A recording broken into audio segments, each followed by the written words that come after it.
a freshman at Southland Tech. I am there, honestly, to get my degree. I saw Mark when he came to my high school playing basketball. He's pretty good on the court, but that wasn't quite the only thing that caught my attention because he is quite a looker. He's a cutie. Tight pair of blue jeans and a halter top. It's over. She's got him on lock. Whatever girl it is, has gotten his attention. As for Gloria keeps drama. That's just what she is. That's just who she is. Guys love her because she has them like a puppet. She can make them move however she wants them to move. So, surviving with my heart in one piece is a priority for me. Gloria is my name, being all that is my game. I come from Southland Tech as a student who's seen life. I'm gonna graduate with my degree and from life. I don't back down, and I don't play. Everybody ain't 18 in life. If you can't handle it, don't play with it. Most of these boys are boys. They think they're men, but they don't even know. That's why they're freshmen. Just fresh, not men. Why y'all got her with a Southland Tech shirt? We supposed to be cheerleaders or something? Little Miss Goody Twos, is that what y'all think them guys want? Maybe they do, but Gloria wants them in. Did I say that? Well, I've been brought to life in Freshmen, and I plan to make the most of it. Read Freshman, but my story is the story.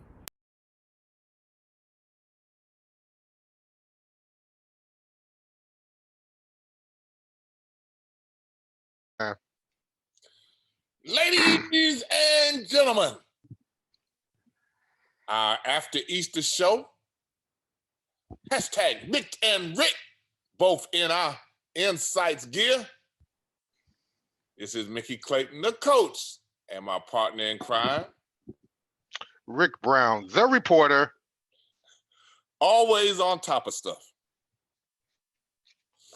That's right. We're going to bring it to you today.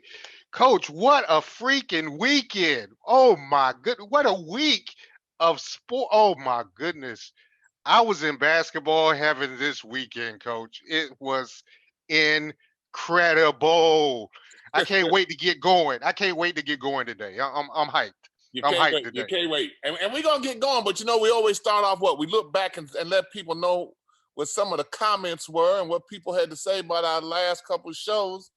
And we're getting a lot of positive comments. Even we did a Insights magazine story with Dr. Bryant and COVID-19 and her being over the COVID-19 task force and trying to get people vaccinated in the minorities and in the Black community. A lot of positive feedback on Insights, venturing a little bit, not all the way, just a little bit out of sports and trying to do something for the community. A lot of people appreciated us doing that story with Dr. Bryant. And it's important, Coach, because sports have always been in the forefront of change and of helping communities. I mean, from way back from the civil rights movement, a lot of athletes really stepped forward, and you see it today. And so I'm not surprised that people were happy with Insights doing this. I mean, this is a natural thing. We have to do this. I mean, people follow sports, yes, to get away. That's why I became a sports reporter instead of just a news journalist, to take my mind away from reality for 2-3 hours. But the reality really is that sports drives the nation. It's not just a small microcosm of society. It leads society. It often drives society. It does. I agree. And I have to use I typically don't tell who made the comment, but Adrian Scott made the comment, quote, "Love the show, personality, insight, and a great source of entertainment. I'm a fan. Awesome job, Mick, Rick, and the team." Adrian, we appreciate that. And because it was so positive and so much written on it, I wanted to give you a shout out. All right. Thank you, Scotty. We appreciate that, buddy. And we had some other comments. People telling us um, they want to know if we were shooting the middle school games last week. We haven't seen y'all. Where are you? And we tried to. Somebody else I wanted to know what can we do to protest the fact that Leon County schools have not allowing you to do this. And I tried to tell them we don't really want them to do anything. You know, that's No. not what we're about. We support Leon County schools and what they do. They just made a decision. And we were just trying to explain to people and our many, many supporters why they hadn't seen us at particular places where we had been. And we also had another one like, good, that leaves you more opportunities to support our school.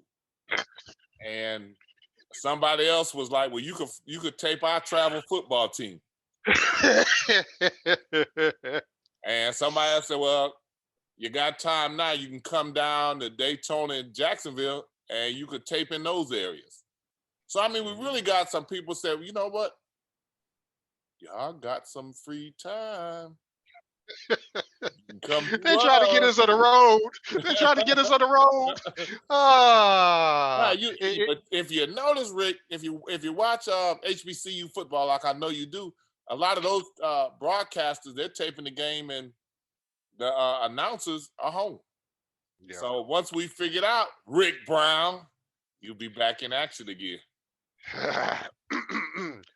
Live from Crimson Clover Lane and right outside of Tampa. It's Rick Brown bringing it to you. Maybe not. We'll see. We'll see how that goes, Coach. We'll see how that goes. I know that's okay, right. Man. But right now, back to Mick and Rick, and we just keep moving along and working with it. There was a point, in the semifinals when the game was really, really hyped because we had 6 people at Studio 13. We had able to do social distancing, and the first thing that we've done in over a year. So we just had some of the fellas over to watching the game, eating some Lowe's barbecue and having some barbecue and dirty rice, some beans, the signature drink, vanilla bean. And, usually people kind of, when we do the Final Four, they kind of filter out about halfway through the second game. But, man, that second game was a barn burner. Coach, it was like the first game was like the JV game. I mean, the way Baylor just went all over. But that second game was phenomenal. It just back and forth. When you think Gonzaga's gonna pull away, UCLA was like, not so fast. Mental toughness, which I want to bring to you, Coach. How do you teach toughness, mental toughness, to a squad when they're up or when they're down and momentum shifts? We know how momentum shifts during games. Is that something that you can teach players, or is that something that just has to be in them? I think it starts with the coach. See, and that's actually an excellent question. I don't know that it starts with the coach. I think a lot of it starts to make it easier is in your recruiting. And we try very hard when we coach was to be able to see kids in adverse situations. Mm-hmm. And you kind of know who the quitters were early, the ones who tucked their tail between their legs, and then some who just rose to the occasion. My youngest daughter was like that. She would play the whole game, wouldn't make a free throw in the last 2 minutes. Ask Cottondale when she hit 3 free throws to tie the game up with 1 second left on the clock. But money time, that's when she would come to play. And you have people, that's why you wanted to see them, because you wanted them to have that heart. The next thing is you make practice so difficult and challenging, you find out who you can trust and who you can't, and who's going to be with you. Because the discipline starts when you have practice at 5 o'clock in the morning. Discipline starts when you have study hall. Discipline starts when you have practice and then you still got to go to study hall. and still get to bed and still be up in the morning. So discipline starts before that last play of the game, when UCLA was able to slow the ball down from being a running team. But I got one for you. They scored, what was it, last? 3.3. Hey, here's the call. UCLA scores. It's a tie game. Oh, Gonzaga takes the ball out. They pull it up, and oh my God, no! It went in. It went in. Oh my God. Oh no, the ball went in. You know, I just imagine losing it. You know, that's kind of where we were when Daytona Beach, Mainland and Seabreeze played, when Johnny That's right. stole that ball. I said, he made the shot. I just did. He made the shot. He made the shot. He made the shot. I mean, Suggs, that kid, what a remarkable tournament he had. I mean, everyone gives the props to Kispert and Tinney, Mr. Mustache. Let me put it. But and well deserved, all Americans. Suggs made that team run, and he had that heart that you was talking about. He had that, whatever that. Hey, I'm going to make it happen. Yeah. And they did not stop, Coach. I mean, as soon as that ball went in the basket, he was like, let's go. and UCLA, I think they dropped down for a second, said, whew, overtime. And that gave him enough time to get to half court, beyond half court, and put up. That's something they practice, Rick. Yeah. Fast break off a made shot. And they do it every time. Fast break off a made shot. We actually did it with each program that we had, but I actually, when I played, I got it from Southern University. And when they came in Gaither one year, man, they were running that ball, and I always saw what they were doing, and I thought it was an exciting brand of basketball. We ran at FAMU. But what Southern did, boy, they take that ball out the basket, and if you made a layup, you better be sprinting back, because they were doggone sure bringing it each and every time. And that's something that we took. So that was Coach. You saw a lot of really kind of very small adjustments in coaching that they had worked on a lot. But I found it interesting that the media kept saying that, you know, how Gonzaga was tired, which I kind of, you know, we were watching them with double and triple overtime. You know, if I'm Baylor, I say you could have a quadruple time. You know, just keep playing and playing. It'll start to tell. But at the end of the day, Gonzaga was not able to do the same things against Baylor that they did against UCLA, because Baylor was better than UCLA. You know, indeed. So it was. Who were you pulling for that game? While I love history and I love seeing the best play, and I thought these two teams all season were the best two teams, and I thought that these two teams should have both been undefeated going into the title game if it wasn't for Baylor missing 3 weeks because of COVID. Having said that, I did want Baylor to win. I love history. But there was just something about this Baylor team that I liked. I liked the grit. I love the toughness. I mean, when they played Houston in the first 8 minutes, I believe, it was back and forth, just missing shots, grabbing rebounds, offensive rebounds, defense. I mean, smacking the floor, getting up on you, going the full length of the floor. I love that. But what Baylor could do was make shots. And that's what they did against the Zags. Not only did they put that D on them, not only did they show that they were in the weight room a lot, grabbing rebounds and overpowering them, they were just hitting those threes. And I think eventually, it got to Gonzaga. They were just like, no matter what we do, we can't do anything with these boys. It was, I mean, hats off. It was awesome. I love that game. I love this weekend. Well, what about, and we didn't even talk about your girls, and we're going to get to them too. Ready to say, what about the women? We're going to get to them. Ready to say, what about the women? Oh my good. Hats off to Tara Vanderveer. Another title. I think you hear about Gino. The late Pat Summit. Uh, Michael Mickey Clayton uh, being on top of women's basketball. But I think Tara gets. You don't hear about her so much. But what she's done, over 1,000 wins, and what they did this year, Coach, and you know this, but the fans might not know this.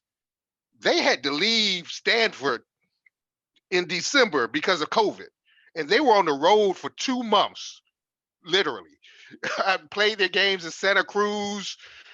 Sometimes they had to practice in the dark with in gyms because the lights would go out, and they had to practice in the cold.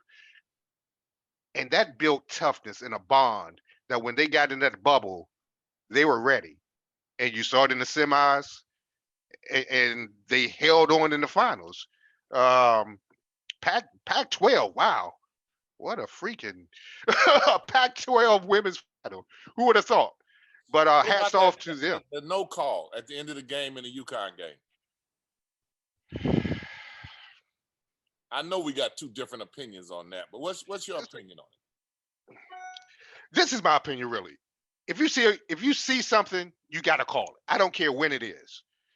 As a fan, you do not like the refs to put in to determine the outcome of a game. But if it's a clear foul, if it's a clear turnover or whatever, if you don't call it, you're determining the outcome of the game. So it should have been called. My thought was that it was typical of what had been going on the whole game. There were a lot of non-calls the whole game. And in the men's game too. I mean, there was some brutal hits that went uncalled both ways. And at some points, officials make a decision that they're going to let them play. And I think that's what they did. Yes, I think it was a foul the last play of the game, but I could probably show you 10 or 12 other calls in the last 10 minutes that weren't called on either side. So, I can't say that determined it. It was just at the end of the game. Actually, I kind of like UConn. And I like that that freshman. She's a little special. I like watching UConn and what they do. All I kept hearing about was the defense a certain team kept playing. People were calling me, talking about it reminds you of your girls and how they used to play defense. And you almost had black coach final, didn't you? Almost. What do you think about staying on the refs? I do not mind if you're going to call a game one way in the first half. Please call it the same way in the second half. Don't change up if you're going to let them play in the first half, unless it gets out of hand, which it really won't. I don't like those games that are just so inconsistently called. And if you're going to let them play, let them play. If you're going to call every foul, call every foul. You're going to foul out everybody, and that's going to slow the game up. Just be consistent. How do you change? Did you ever have times where you had to tell the players, hey, look, this is how they call it. don't do this. Or if they're allowing some hand checking and a few bows in the back, go ahead and put your body on them, DeLon. Go ahead and do that. Did you have those discussions as a coach with your Not players really. during the game? So aggressive that to tone them down took away how they played. Mm-hmm. Now, what would happen is we'd be working the refs sometimes that they were letting too much go. And I've had refs tell me, all right, we'll fix it. And the second half, they called everything. And they basically said, sit your ass down. This is what you wanted. We'll call it. And you just looked at them. Now, you're talking about refs. Now, my dad, who was my inspiration as a Kappa and as a coach, one of the first things he told me, he said, first thing you want to do when you find out about a basketball game, you read the box score. He said, not like reading the racing form, but when you read the box score, he said, first thing you do is see where the game is played. then check the free throw situation. He said, and it'll tell you if somebody has been homered or not. Now, he also told me that once the game is decided, good refs try to balance it out and call mindless fouls towards the end for astute observers who look in the box score. But the game has already been decided, and now they're calling it really, really close. I mean, we've had some games. You know, we lost in the New South Women's Athletic Conference. That we won the first year. The second year we lost at Georgia Southern. It was like 48 free throws to 6, and they didn't take a lead until we had 4 players left on the floor. Ended up with 3 on the floor. And I remember Dr. Walter came to me and said, "Mickey, don't take that team off the floor." And I said, "Doc, it doesn't even make sense to finish this." He said, "Yes, it does, because if you take them off the floor, it's going to say Georgia Southern 2, FAMU 0, and it'll be in all the media that's what it is." And the runner-up trophy that we got that year, I never knew what happened to it. The girls told me they threw it out the van, and it was somewhere along one of them back roads coming back from Georgia. But, now the person in me would be, the father in me would be like, that is just so wrong. But the competitor in me said, yeah, I love it. I understand. I'm not saying I would have done it, but I understand. You know, I enjoyed the women's tournament. Now, let me say this. March Madness was outstanding. It was great. It was great. But the NCAA still dropped the ball. I mean, how they handled things. I'm trying to think of who that was that lost. And while they were in the hotel, they went to and told them they had to catch a 1:30 flight out that night. Wow. They had to check out the hotel. Now, the room is already paid for. Why you till the morning? They make them check out that night, 1:30 in the morning, after they lost the doggone game. They made decisions that were a little bit mindless to me and very selfishly oriented. Now, the part that gets me is the NCAA has a tradition of hiring people, same age people. They don't believe in a lot of diversity with what they do. So that limits their thinking because they keep that thinking along the same line. If you understand what I'm saying. If you're looking for diversity, you bring in people, different ages, bring them in, you kind of get some new ideas and some thoughts and ideology that you might not have thought of that would help you. When I was a counselor and I was director of academic advisor Smith Center, one of the things that we did was we had different types of advisors: older, younger, male, female, diverse. Somebody might feel comfortable talking to the young lady as an advisor. Somebody else might want to talk to the older gentleman who reminded them of their granddad. So whatever fits you, I didn't want all of my advisors to be between 25 and 30 and all Black, even though we're a Black institution. I wanted to mix it up so that people would be able to find one person that they could talk to. The same thing in your coaching staff. You want your coaching staff diverse. I remember old time I asked them, some of the older coaches that coach for Gates, I said, with so many of the guys being from FAMU, isn't that kind of bad in terms of the football team and the ideas and the ideology? And Coach Pop Kittles told me, he said, Coach Gaither allowed each one of us to go somewhere else for the summer and get training at different institutions and bring it back, because he said he was only as good a head coach as his assistants were.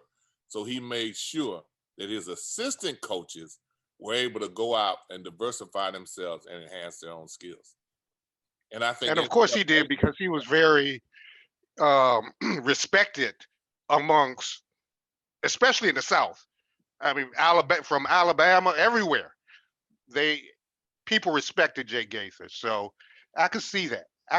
And coaches even at the power institutions, they gave him his props as well, Mm-hmm. which they should have.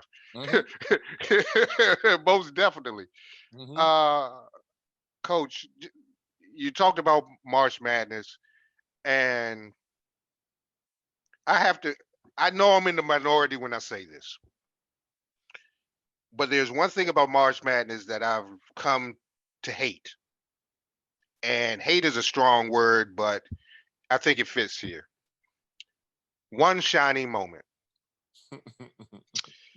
I don't, let me explain. I mean, yeah, the graphics are great and the way they put it together, and Luther singing is wonderful. Saw Luther in Tallahassee in 86, 87, at the Leon County Civic Center. Great performer. Love his music. Hate the song because in 2004, I think, whenever Maryland won it, and after they played it and they showed him jumping around, a tear came down my eye. Not only because Maryland won it, but it's the end of college basketball. It's over. Now I gotta wait until November to see another game. And so when they sign off, I sign off. I can't watch it no more. I cannot hear it. I do not want to hear it. Forget it. Forget one shot. It's not one shot moment. It's one ending moment because the season is over now. I mean, now I got to wait to see guys like Cade Cunningham and young Bob Marley, who I call Tiger Campbell for UCLA, little Bob Marley. I got to wait to see them either in the pros or next season. It's sad. I don't like it.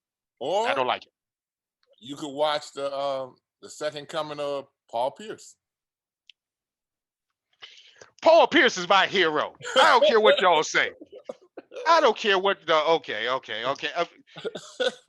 I'm only halfway telling the truth. No, I said I would keep it straight, no chaser. All right. Paul, that was stupid. It was stupid. You work for Disney. Yes, Disney owns ABC, ESPN, all of them.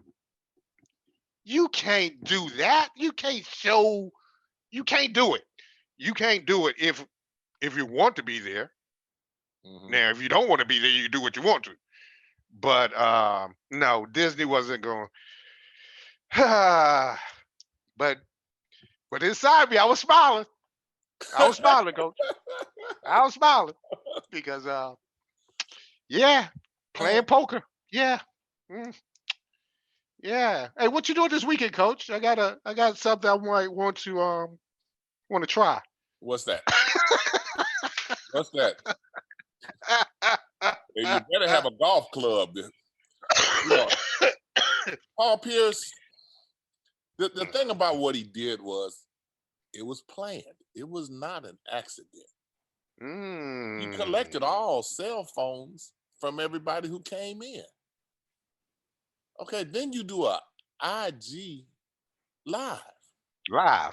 Well, somebody said they were just amazed that he was socially conscious enough to do Instagram live. I don't know.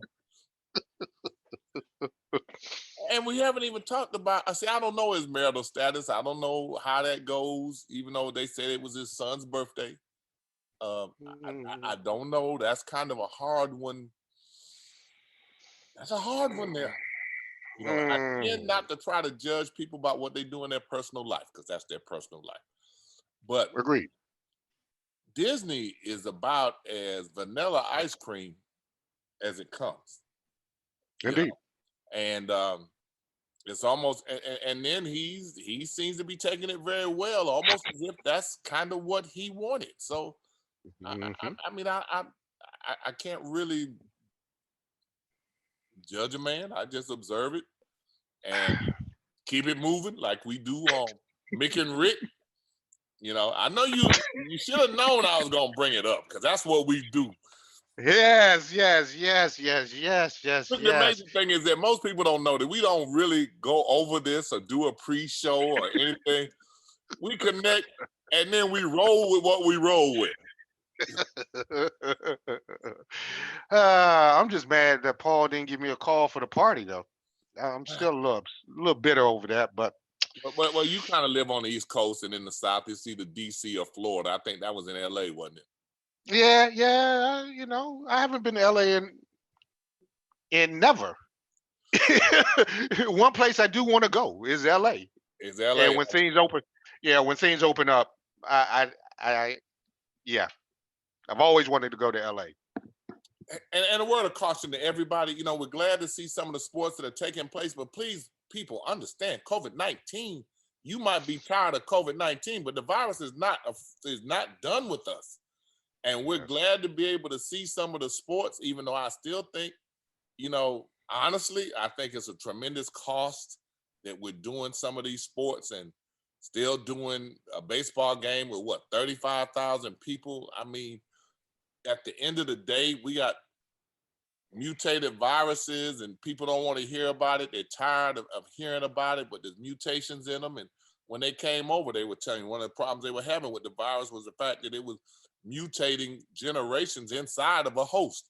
So it made it difficult to treat it. So, I mean, people still, please be careful and be safe. Please, You know, please. And if not for you, then do it for your family. Do it for you, your fellow man or woman. I mean, please. I mean, it's no joke. It is no joke. And even if you get the shots, folks, then please get the shots. Um, Mask up, please, please. please, Social distance. please do that. Please do that from Mick and Rick.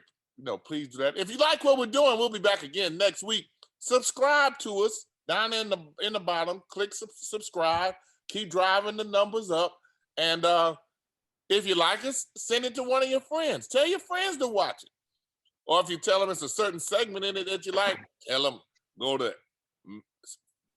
11:14 in there and pick it up there. But continue to support us. If you want us to talk about something or hit something, or if you agree or disagree with something we see, let us know. Bring it to us. Bring it. Bring it. We'll talk about it. We can have a nice discussion. Oh yeah, We can. do that. Trust me. Trust. You're right. You're right. This is Mickey Clayton, the coach. Rick Brown, your reporter's favorite reporter. And we're out. And peace.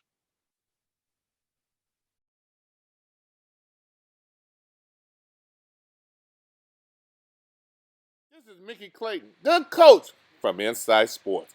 Boy, y'all know I love me some barbecue. I found the bestest barbecue sauce. It's online at BBQ Jank, BBQ Jank, the Jank. Boy, I'm messing around with that stuff. I no longer have to mess around trying to make my own. I'll put that in a pot, put it on my meat. I'll claim it, but it's from the Jank, the official barbecue sauce of Inside Sports. You better order some for your next tailgate early.